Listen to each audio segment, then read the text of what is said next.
Perfeito, pessoal. Nosso 8º encontro, retornando agora do intervalo. Nosso assunto é ferramentas para aprimoramento da qualidade na disciplina de organização, sistemas e métodos. A gente parou aqui nesse ponto, aqui nesse slide, né, a respeito dos critérios para a utilização do brainstorming, e a gente concluiu aqui comentando sobre os critérios para a utilização. Vamos adiante daqui de onde paramos. Para a construção, né, a definição do problema, o que você quer solucionar, o que você quer resolver, né, organizar o brainstorming, como é que vai funcionar, né, quem vai estar, a realização e a análise dos resultados. Beleza, bem tranquilo em relação a isso. A gente até poderia ter terminado ali o brainstorming já no slide anterior, né, mas a ideia, o que é? É que você, né, determine ali o tempo, né, quem vai participar. Então, assim, eu vou utilizar para a solução de um problema, né? Poxa, quem são os profissionais ali que poderiam estar me assessorando, me auxiliando, né? Então, tem alguém da equipe de engenharia, outro da produção, né? Ou algumas pessoas, né, de diversos setores ali, com certeza vai surgir ali uma ideia bem bacana, né? Para solucionar um problema, ou até para desenvolvimento. Então, dependendo da situação, você tem, por exemplo, desenvolvendo um novo produto, né, uma equipe multifuncional, né, com o pessoal, inclusive, de vendas, né, o marketing, para entender ali, junto com o pessoal da engenharia e produção. Legal? Vamos agora para o diagrama de causa e efeito, né, também conhecido como diagrama de Ishikawa. Eu acho que eu até coloquei a imagem dele aqui, a gente vai conversar. Diagrama de causa e efeito também é denominado diagrama de Ishikawa, justamente por quem desenvolveu, né? Ou também conhecido como espinha de peixe, por causa do formato que parece uma espinha de peixe.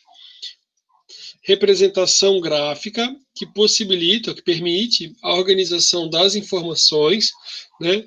Possibilitando a identificação das possíveis causas de um determinado problema ou efeito. A lógica é o seguinte, é que você tem que combater as causas do problema e não as consequências, né? Eu vou entrar no exemplo aqui para ficar bem legal, tá? Então, aqui é o diagrama, né, de causa e efeito. Então, eu tenho aqui, ó, vários M's, né? Dentre eles, né? Meio ambiente, mão de obra, método, matéria-prima, materiais e medidas, né? E aqui o efeito, ó. Para mim não estava aparecendo completo. O efeito e aqui as causas principais. Então, assim, qual que é a causa relacionada à matéria-prima que está dando esse problema? Aí você vai verificar. É claro que tem que ser causas onde você consiga fazer os ajustes, alterações, e que tenham realmente nexo com o resultado. Quero mostrar aqui um exemplo que fica bem bacana. Depois eu adiantei uns slides, depois a gente volta lá para o slide do Ishikawa, tá? Mas aqui, ó, esse aqui é um exemplo. Gostei bastante desse aqui quando eu localizei, né?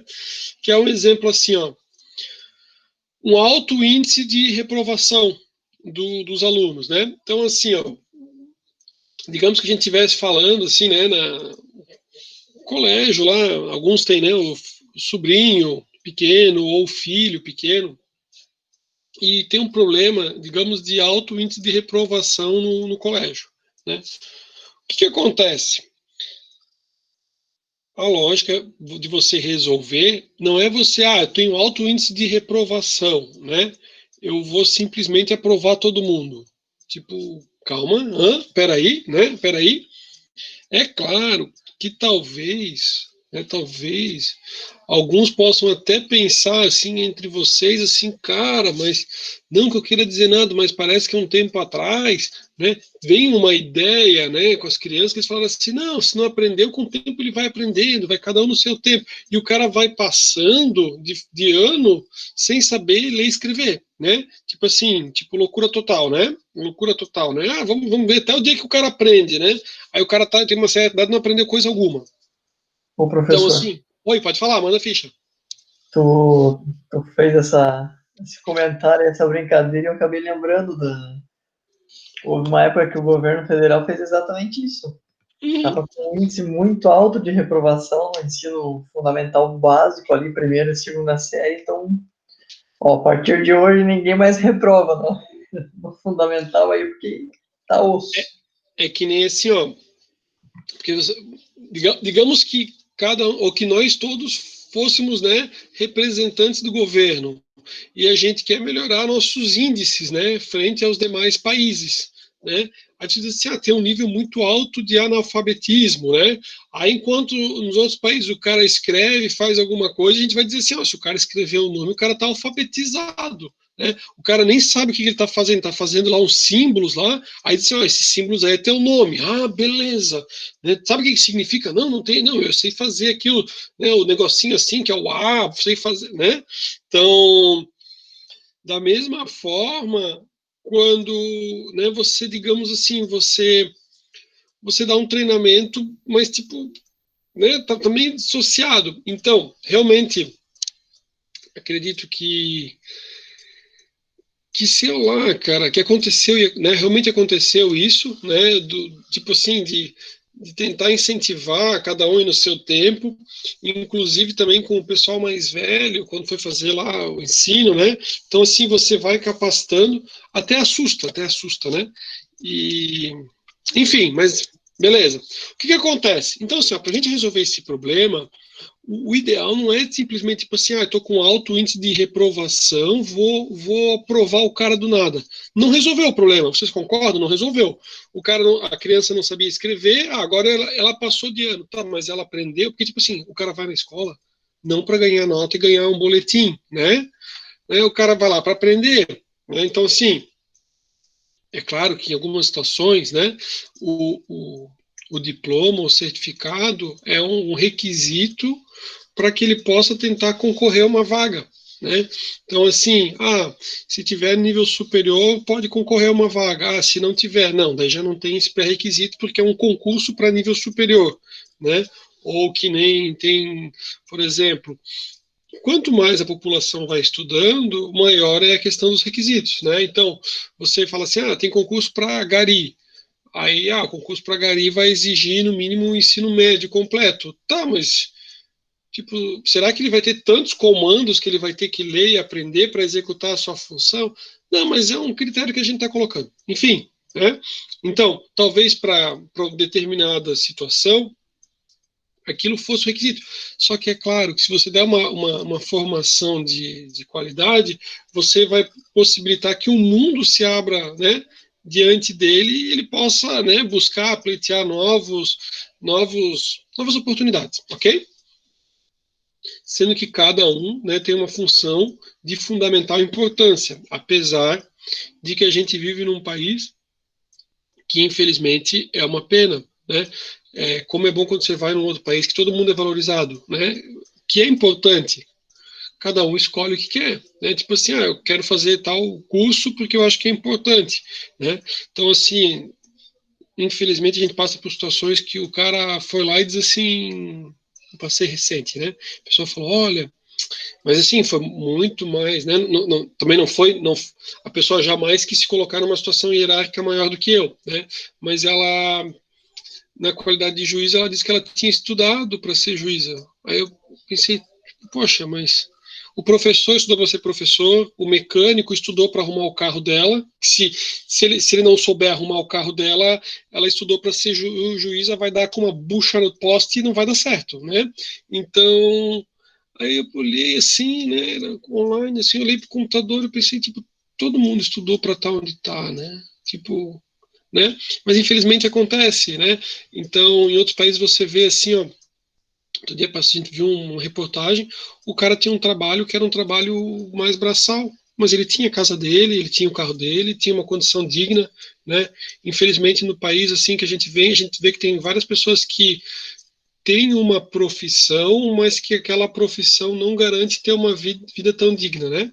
Está mudando muita coisa. Hoje em dia a gente tem muitos trabalhos que, num momento assim, eles ficaram meio de lado e que hoje em dia, talvez, porque daí todo mundo quis ir para uma linha, aquelas pessoas hoje em dia acabaram se tornando muito mais raras, né? Então, assim, quem sabe trabalhar com alguns determinados ofícios, hoje ganha muito bem, né? Pelo conhecimento, pela escassez de profissionais, e é difícil você formar outras pessoas para substituir, beleza? Mas vamos voltar para o nosso foco aqui. Nosso foco aqui é o seguinte: o alto índice de reprovação. Então, o que pode estar acontecendo? Lembra que a gente falou do brainstorming? Aqui a gente faz o brainstorming. Então, tipo assim, digamos que a gente estivesse todos no colégio e nós nos reuníssemos. Aí a gente fala assim, cara, a gente está com um problema que é o seguinte, o pessoal está reprovando e a gente tem que resolver esse problema. Então, vamos fazer o seguinte, vamos apontar, né, em diversos, que nem tinha aqui lá um dos M's, né, mas, professor, eu não quero fazer com os M's, eu quero fazer com outros, né, em relação aqui, ó, a questão, né, que a gente tinha assim, materiais, métodos, mão de obra, né, então aqui, mão de obra, né, então, mudou aqui a nomenclatura, beleza, tá, então, eu quero fazer com 6, quero... A ideia, ou o que a gente consegue ver, é que realmente, né, parece uma espinhazinha de um peixe, né? Aqui só não está com outro risquinho aqui embaixo, porque aqui está com 5, né? Mas se não seria, né? Com 5, com 4, e daí você vai elencando. Falei do brainstorming, por quê? Porque o brainstorming você usa como uma ferramenta aqui, né? Então, assim, ó, o que pode estar acontecendo em relação ao ambiente, né, ao local? Pode ser que a gente tenha um alto índice de reprovação. Por quê? Porque a região onde a gente, né, mora é muito quente, né, e a sala de aula não tem ventilação, né? Então, assim, as crianças estão lá suando, cara, não é possível, né? A criança lá suando, passando mal lá, o calor, mal ventilado e coisa e tal, a criança está se concentrando na escola. O cara não consegue se concentrar, o negócio não flui.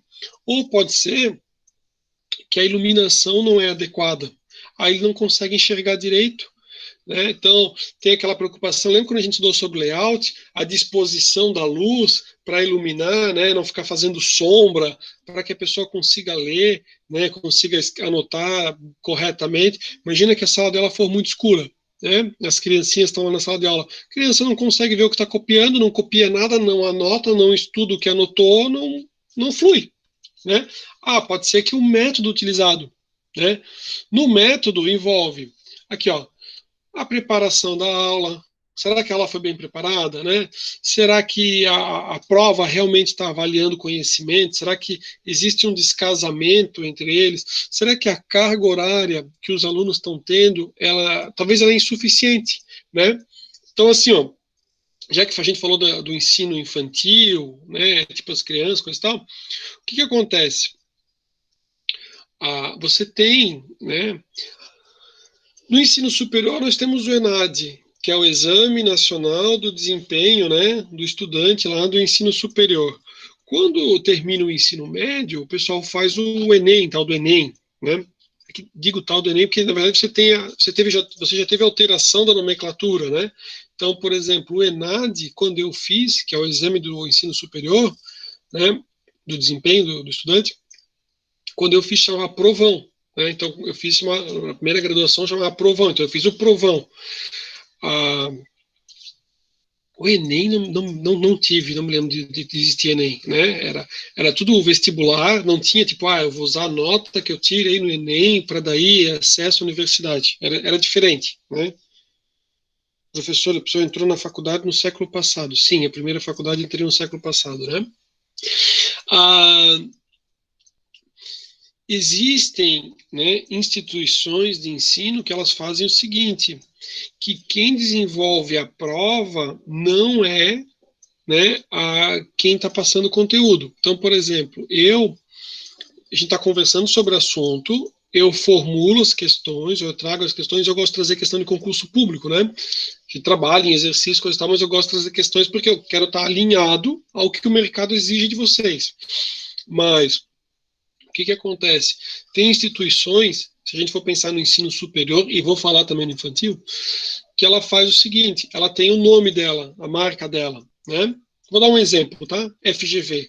FGV, ela tem outras instituições de ensino que ofertam cursos dela, né? Só que o cara não está num campus da Fundação Getúlio Vargas, né? Tô falando que a gente está no curso de administração. Então ele faz em outra localidade. O que acontece?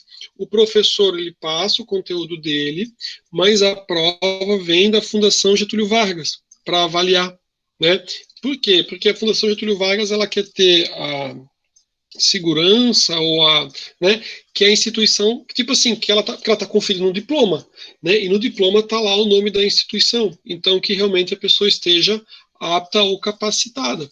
Então, aqui, às vezes você poderia ter, né, um gap, né, uma lacuna entre o que a Fundação Getúlio Vargas almeja ou quer, né, e o que o professor está passando de conteúdo, e não está batendo. Então, quem formula a prova não é quem passa o conteúdo. Então, ele passa um conteúdo que não é suficiente, chega na hora da prova, o aluno se lasca, né? E o próprio professor não tem acesso às questões antes, né? Ele vai receber, ele recebe a ementa que ele vai trabalhar. Se a gente for pensar em outros locais assim, tem na Praia Brava ali o Bom Jesus. O Bom Jesus também, né? Uma entidade. Eu acredito que talvez o Bom Jesus trabalhe no mesmo sistema, que é o quê? As provas, você tem vários professores, mas você tem uma padronização das provas.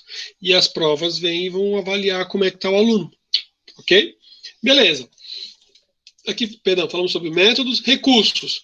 Pode ser que os recursos utilizados sejam os livros, né, ou o calculador, ou equipamento audiovisual, não está legal. Professor, dá um exemplo de livros, dou sim um exemplo de livros. Digamos assim, ó, que você tem os livros, né, que são entregues para os acadêmicos, e na hora que ele vai fazer esse exame, essa avaliação, é cobrado algo que, tipo assim, que não estava no livro dele. Professor, como é que não vai estar no livro? Não, porque o livro é um pouco mais antigo, né? Teve uma alteração e na hora de cobrar a pergunta do negócio para ele, o cara responde como era, mas não como é, né? Então, claro que vocês têm que levar isso para o infantil, ali, já que nosso exemplo era, né? Mas, por exemplo, é que nem hoje em dia a gente tem o grande Ministério da Economia, né? Que foi agrupando vários outros, né? E daí faz uma pergunta dessa, uma pergunta relacionada a uma atualidade, e o livro é um livro antigo. Não sei se vocês têm algum sobrinho que estuda em colégio público, né? Mas houve algumas alterações, né? Houve algumas alterações em relação à questão do ensino. Aí vocês me auxiliem, por favor, né? Mas assim, ó, o que acontece? No colégio privado, o aluno todo ano vai comprando algumas possibilidades, né? E quem pensa, né? Porque quem está falando pelo curso de administração, às vezes o cara pode pensar assim, poxa, esse é um nicho para mim atuar, né? Para mim trabalhar. Então, assim, ó, o que aconteceu? Quem está no colégio privado, você tem, né, como, por exemplo, o Positivo muito forte do Paraná, que desenvolve, né, o Positivo cresceu enormemente, você tem computadores do Positivo, assim como você tem toda a questão da rede de ensino. O Unimestre, que a gente acessa, é do Positivo, tá? Do Grupo Positivo, Unimestre, que é o sistema lá. Além disso, meu filho já estudou em colégios, meu filho já é no colégio público, mas meu filho já estudou tipo, em colégio que utilizava a apostila que era do Positivo. Tinha uma outra apostila, que acho que é o pessoal do Minas Gerais também, que é bem conhecido, que também formula. Então você tem essas grandes, né, e que deles vendem as apostilas. Na minha época de colégio, era livro, tá? Mas assim, enfim, hoje em dia eles fazem na base da apostila, preço de livro, mas a apostila. Eu morava no litoral, vim para Blumenau. Blumenau aqui, no colégio que ele foi, hoje está no colégio público, mas era livro também. Então, assim, meu filho veio para Blumenau, Blumenau exigiu os livros, aquisição dos livros. O que acontece? Vocês sabem, né, que tem isenção, imunidade, né, em relação à questão, né, aos livros. E o que acontece? Mesmo assim, o valor desse material não é, né? Ou a gente ganha mal, né? Ou ganha muito mal, né? Ou a gente, todo mundo sente, né? Porque chega na hora do começo do ano, assim, aquela aquisição dos livros, geralmente porque o pessoal vai lá e pergunta se dava pedalada, o cara pedala, porque o cara não compra um livro, o cara compra trocentos livros de várias matérias. Beleza. E a mesma coisa, eu acredito que acontecia no colégio público. O colégio público fez o seguinte: ele tem os livros. O que acontece? Ao invés do aluno levar os. Tipo, no privado, ele compra um livro, vai com o livro para casa, volta, aqueles livros eram pesados, a gente desde pequeno tinha aquela coisa, a criança já tem até medo de ficar torta de tanto que era pesado os livros. Hoje em dia a criança deixa o livro na escola, na pública, Na privada também, tem todo o armáriozinho, que nem nos Estados Unidos tem, hoje em dia também tem na privada, né? Mas na pública ele deixa os livros na escola e ele utiliza os livros. Ou seja, o meu filho usa os livros no colégio, que talvez já era utilizado num outro ano, ou num outro ano, né? Então pode chegar num determinado momento que, sei lá, que digamos que não atualizasse os livros estão desatualizados. Beleza? Só trocando uma ideia aqui. Deixa eu ver, a questão de hardware, desenvolvimento de computadores é positivo, no mínimo complicado. Não sei, Jovan. Em relação às apostilas ali, o pessoal é líder, né? Temos assim, é forte e daí tem umas temáticas ali, às vezes, que são abordadas, mas daí tu vê assim que é uma questão que não vem do positivo, mas vem do Ministério da Educação, que agora deu uma mudada, né? Umas questões de sexualidade, assim, que eu acho que ultrapassava a questão do conhecimento biológico, né? Aí minha esposa foi algumas vezes até no colégio para conversar como é que ia ser ensinado determinado conteúdo para uma criança que era muito pequena, né? E às vezes você ainda tem, graças a Deus, o filtro que é assim, o professor ter um pouco de bom senso, né? Porque você não precisa, para uma criança muito pequena, algumas coisas relacionadas à sexualidade.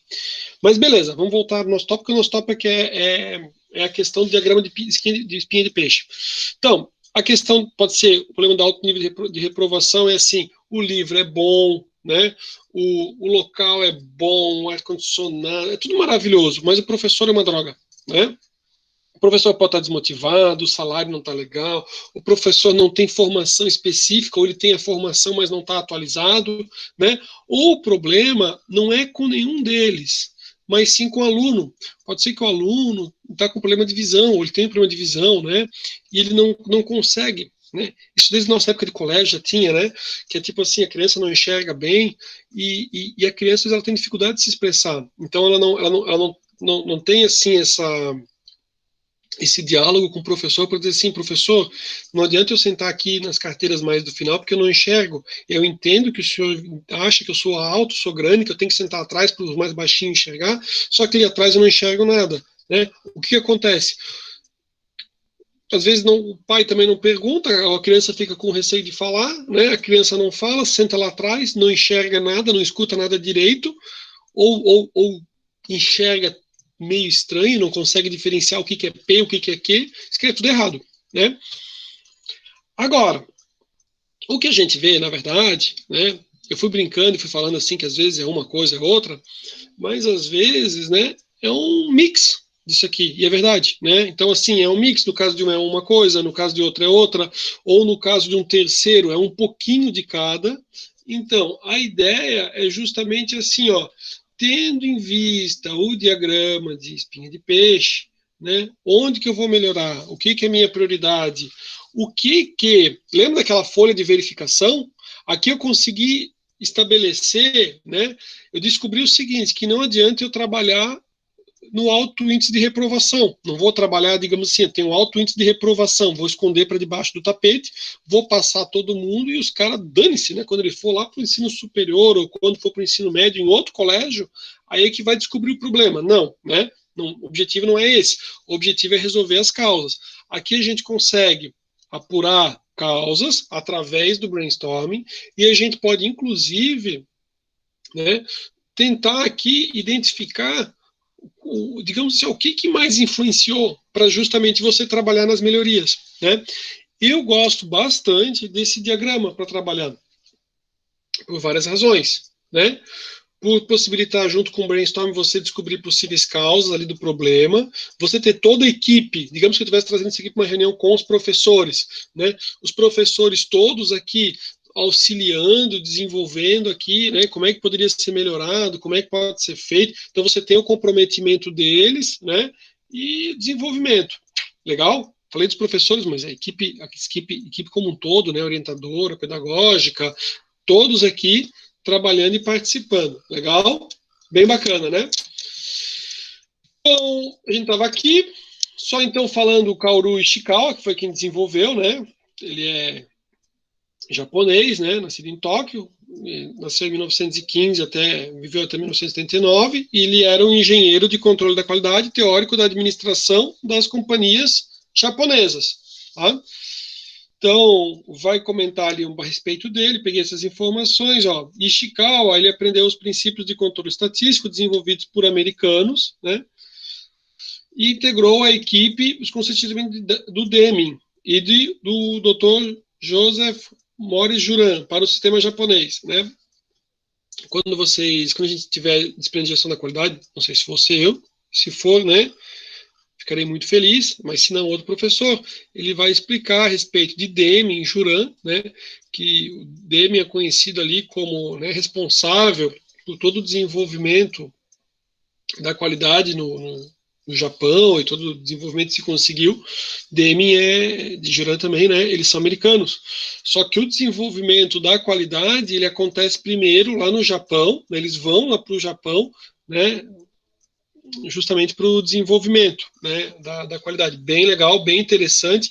Assim como quando a gente falou a respeito de organização, sistemas e métodos, lembra que no começo a gente falou que o desenvolvimento, ele surge nos Estados Unidos, mas ele vai ganhar, né, ele surge nos Estados Unidos, mas ele vai ganhar toda a questão de representatividade ou de aceitação ou desenvolvimento primeiro na Inglaterra e depois ele retorna para os Estados Unidos. É a mesma coisa em relação à qualidade, né? A qualidade ela vai com os americanos se desenvolver no Japão e depois ela retorna ou, né, ela vai em âmbito daí nacional, ou, perdão, mundial. Beleza, aqui o diagrama, né, com os M's, ó, a matéria-prima, materiais, medidas, meio ambiente, mão de obra e métodos. Lembrando que a gente pode fazer ali alterações ali nos nomes, né, permanece parecendo um diagrama ou uma espinha de peixe. Aqui um outro exemplo, né, que é um exemplo, a aplicação por uma marca de serra. Aí ele vai vendo aqui, ó, né, o que seria ali em relação à máquina, velocidade de corte dentro da serra, né? Então, na hora que está fazendo, está deixando marca ali, né? E como é que poderia ser feito e onde é que pode ser onde é que pode estar acontecendo as falhas para resolver, né, esse determinado problema. Então, passo a passo aqui, né? Importante para você, para que ela serve? Identificar, explorar e ressaltar, né, causas possíveis de um problema ou de uma condição específica. Na construção dele, defina, né, qual que é o efeito, né, qual que é a consequência, pesquisar as causas, né, essas causas são pesquisadas através da ferramenta brainstorming, que a gente comentou, né, e através da folha de verificação para detectar, né, as causas e examinar as etapas do processo. A folha de verificação é bom para a gente conseguir identificar, inclusive, ali, né, apontar ali qual que é a frequência que acaba acontecendo cada uma das causas. Construo o diagrama. Aqui, se às vezes a pessoa, mas como é que eu construo, né? Então, em vez de mudar a nomenclatura, então toma como base ali os 6 M's, né? Que é a questão da mão de obra ou pessoas, métodos, materiais, máquinas e equipamentos, medições, né, monitoramento, meio ambiente ou o local do negócio, né, o ambiente de negócio. Coloque os M's na espinha, perguntando quais são as causas que provavelmente provocaram este efeito.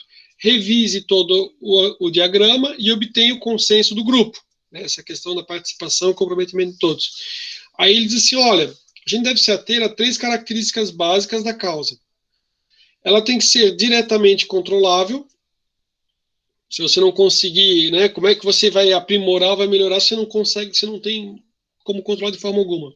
E ela tem que ter um nexo, né? Ela tem que ter relação, ela tem que estar objetivamente relacionada ao efeito que estamos estudando. Se ela não tiver nenhuma relação com o resultado, ela não é uma causa daquele efeito, né? Então, assim, mexendo naquela causa, vai ter que ter alterado o efeito ali, né? Se não tiver relação, não é causa né, uma outra coisa aleatória que não vai fazer nada. Então, ali diz 3, né? Sua eliminação implicará no desaparecimento ou na redução do efeito. O que a gente vai fazer? Depois eu pedi para que a gente faça uma atividade relacionada ao diagrama de causa e efeito. Eu vou seguir adiante para falar a respeito de gráficos e diagrama de Pareto. Eu vou, inclusive, fazer com vocês, né, alguns gráficos. Acho que a gente faz uma outra gravação a respeito dos gráficos ali que a gente vai montar ali numa planilha eletrônica. E vou dar tempo para que a gente faça ali o diagrama de espinha de peixe, tá? Continuando ali, as ferramentas para aprimoramento da qualidade. Então, os gráficos, né? Os gráficos podem ser das mais variadas formas, né? E eles são ferramentas poderosas ali, né, para trazer as informações. Eles sintetizam a apresentação dos dados, permitindo que sejam mais facilmente interpretados. Tenho certeza que vocês já fizeram, né, inúmeros gráficos. Aqui a gente vai trabalhar com desenvolvimento de alguns, uma forma de visualizar eles aqui, né? As soluções gráficas sintetizam um amplo conjunto de dados e um espaço relativamente pequeno, facilitando o trabalho de análise e apresentação.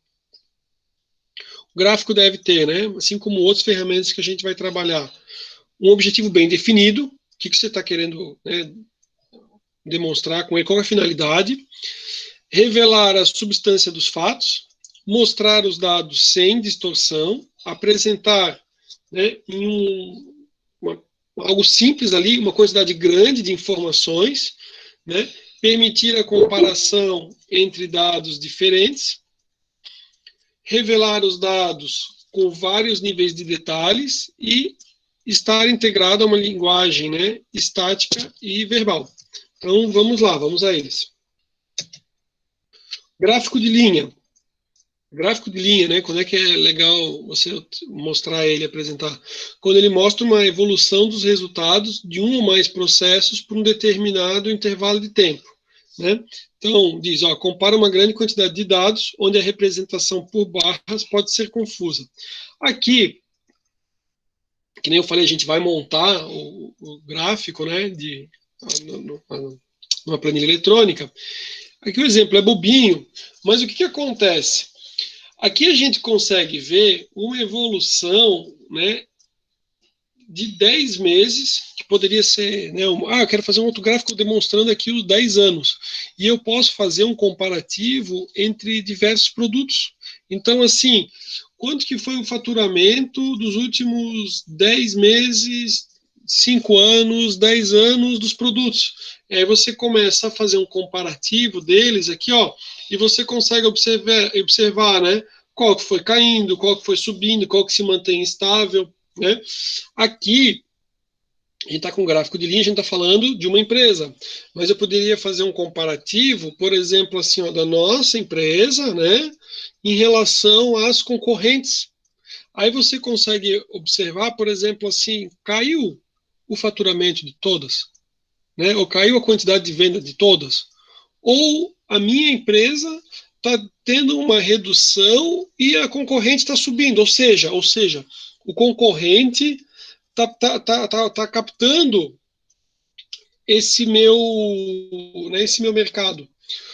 O gráfico de linha, ele é bacana, porque assim, ó, vamos pegar um outro exemplo. Eu poderia fazer o gráfico de pizza.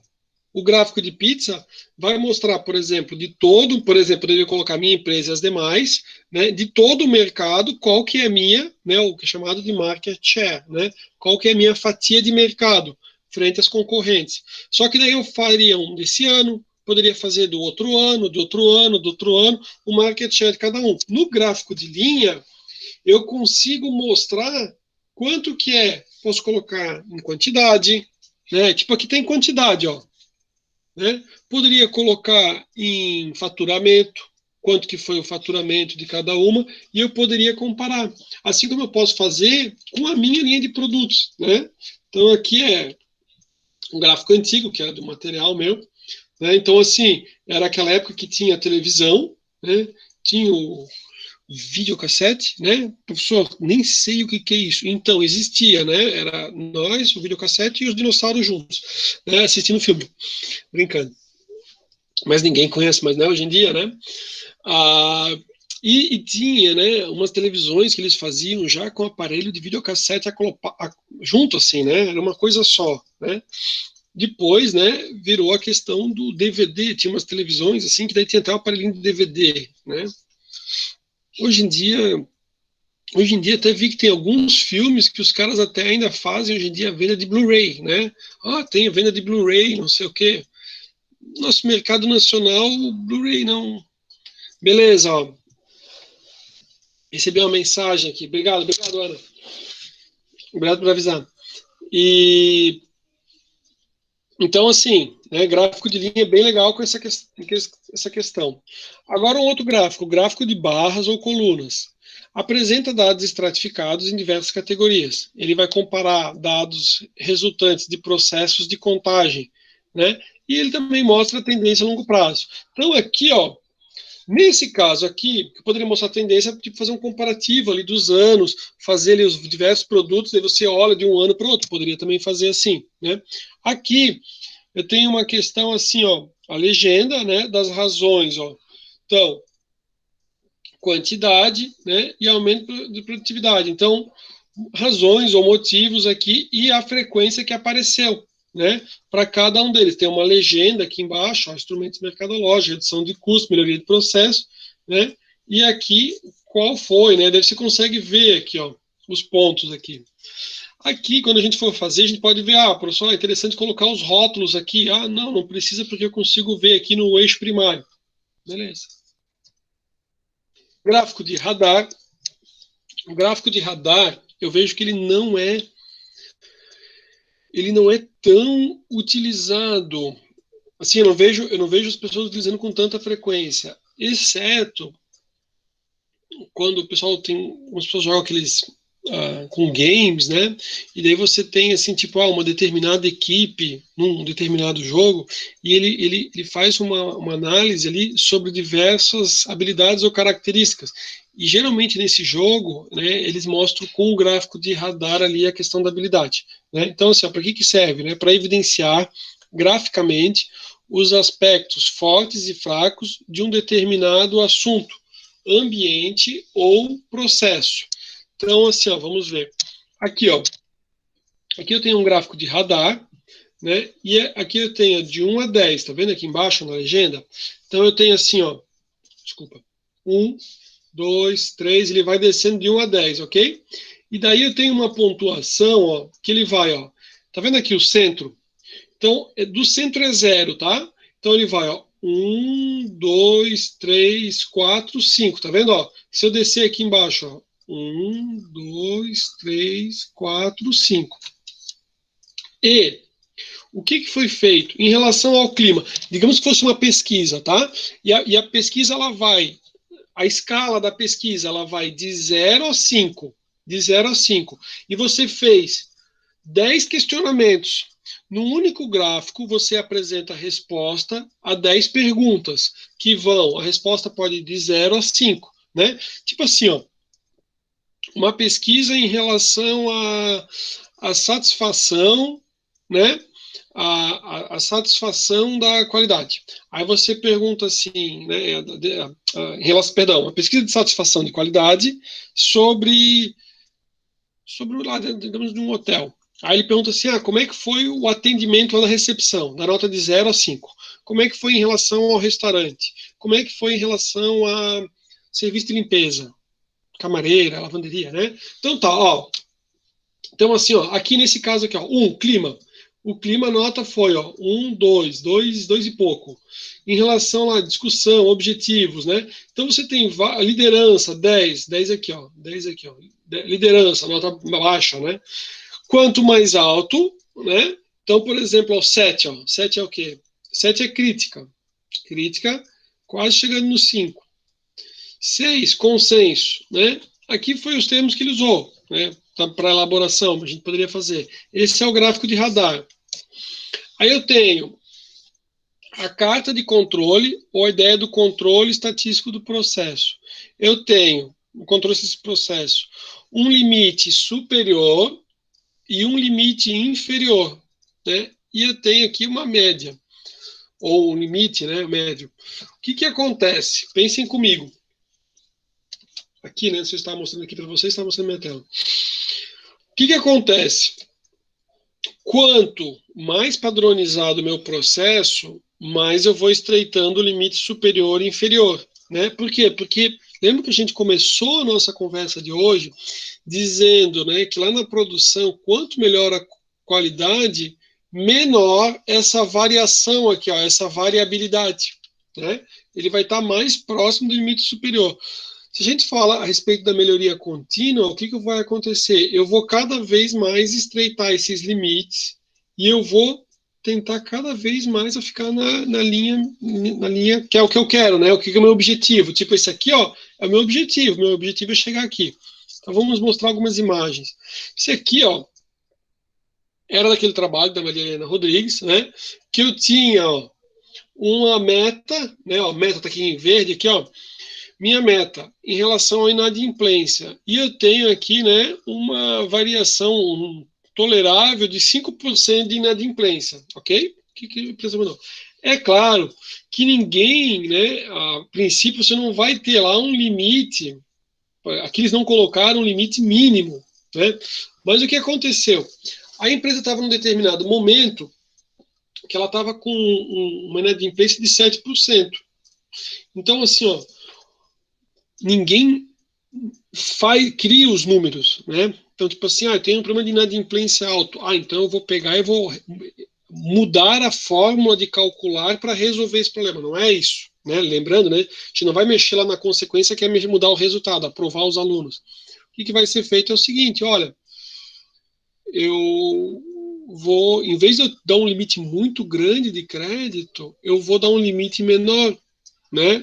Para quem for cliente novo, que talvez tenha, aí você vai verificar os dados. Você vê os dados e fala assim, olha, tem muito cliente novo que daí vem e depois acaba se tornando inadimplente.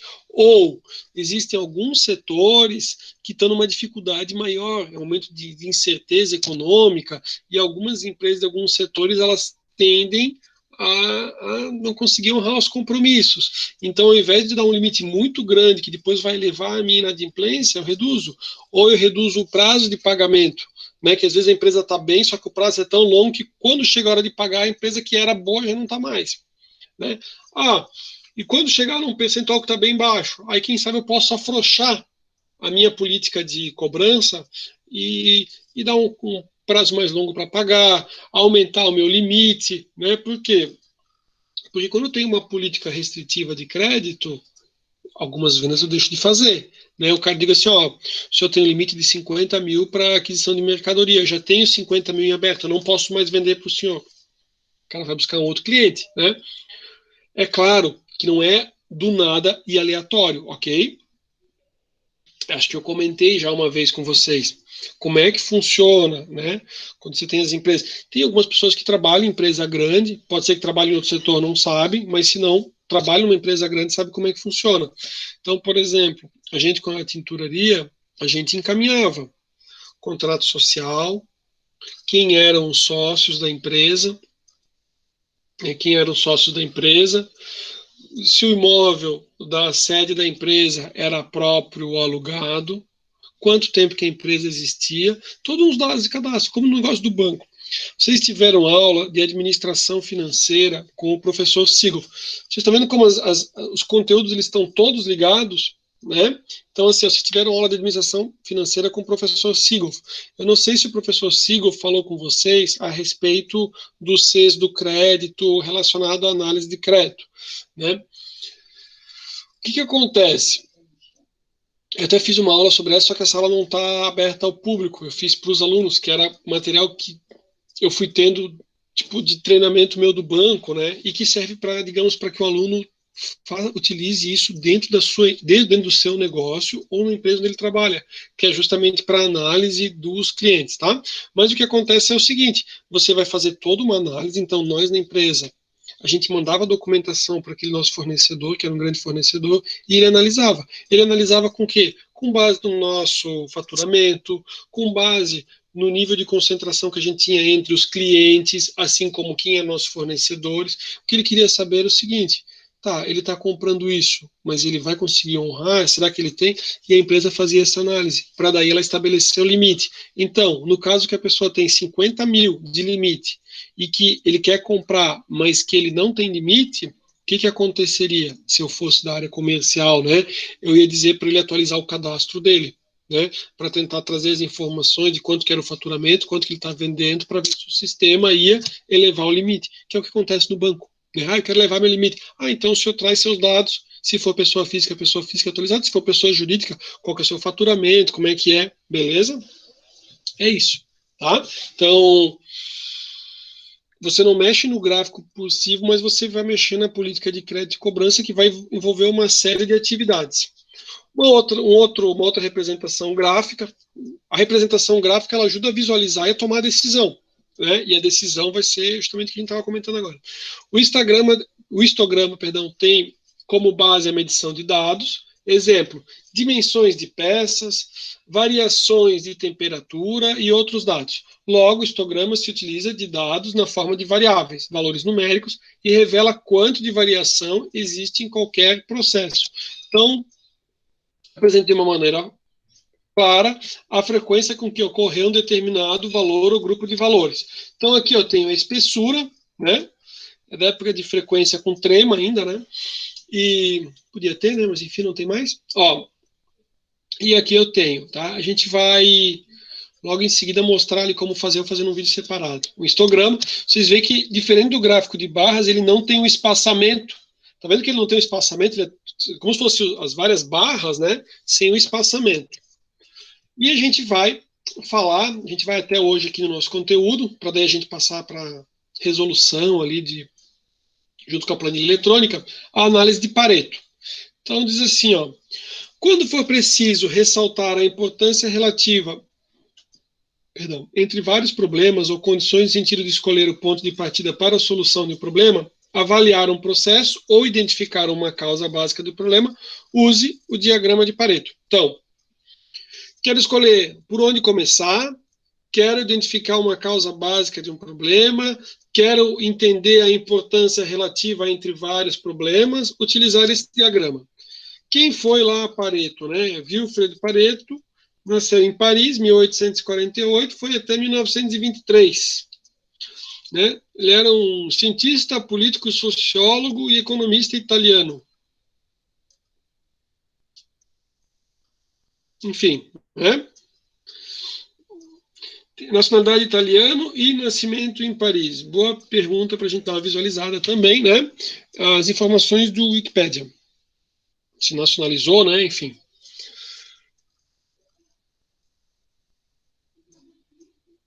Ele era de pais italianos, está escrito ali embaixo, né? Beleza. Ó, senhores, aí de família voltou à Itália, onde concluiu os estudos e tudo mais. Então ele era de família italiana, mas nasceu na França.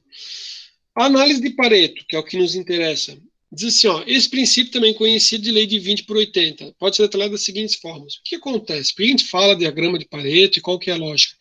Dizia assim, ó, 20% do tempo despedido com os itens importantes são responsáveis por 80% dos resultados. Então, assim, ó, se você mexer em 20%, você vai conseguir, né, porque aqueles 20% representam 80%. 20% dos clientes, eles representam 80% todo o seu faturamento. Então, você tem uns clientes que, tipo assim, apesar da quantidade de, tipo assim, um número pequeno de clientes, né, que representa 1/5 do total, então, 1/5 do total dos clientes vão representar, poucos clientes, vão representar 4/5 do seu faturamento. Né? Ou seja, praticamente seu faturamento. Né? 20% das empresas, poucas empresas, é que dominam o mercado, né, com 80%. Então, essa é a regra, né, a lei do 20/80. 20% dos problemas representam 80% dos custos.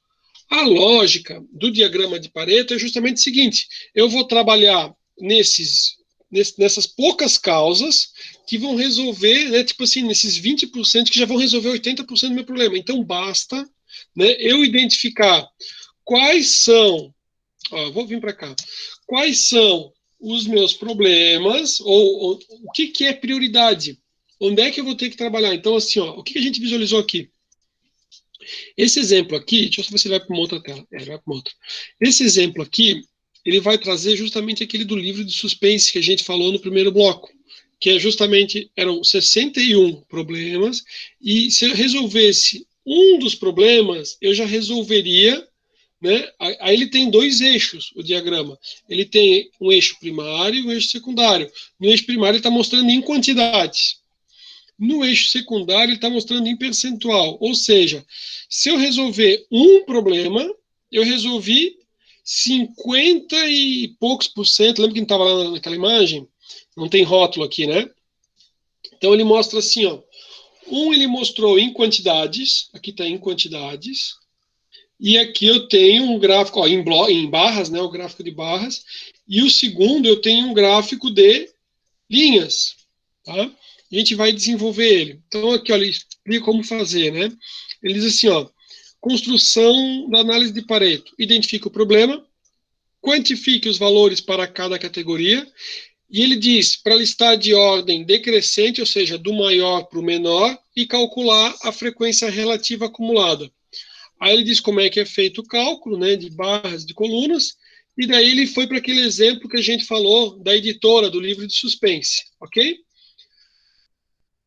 Nesse momento, então, a gente concluiu ali essa primeira parte das ferramentas para aprimoramento da qualidade. Eu vou fazer uma parada na gravação, mas já vou continuar em seguida, e agora a gente vai abrir a planilha eletrônica. Então, assim, não vou fazer pausa, mas vou só parar a gravação e vou deixar um vídeo separado, ok?